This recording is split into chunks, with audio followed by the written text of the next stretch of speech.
Hey everybody, today we're going to learn how to turn off autocorrect text on Android using Gboard.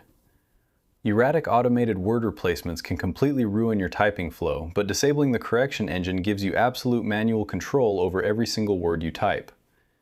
First, tap into any search bar or text box to deploy the Gboard interface on screen. Click on the Settings gear icon tool sitting directly on that utility bar.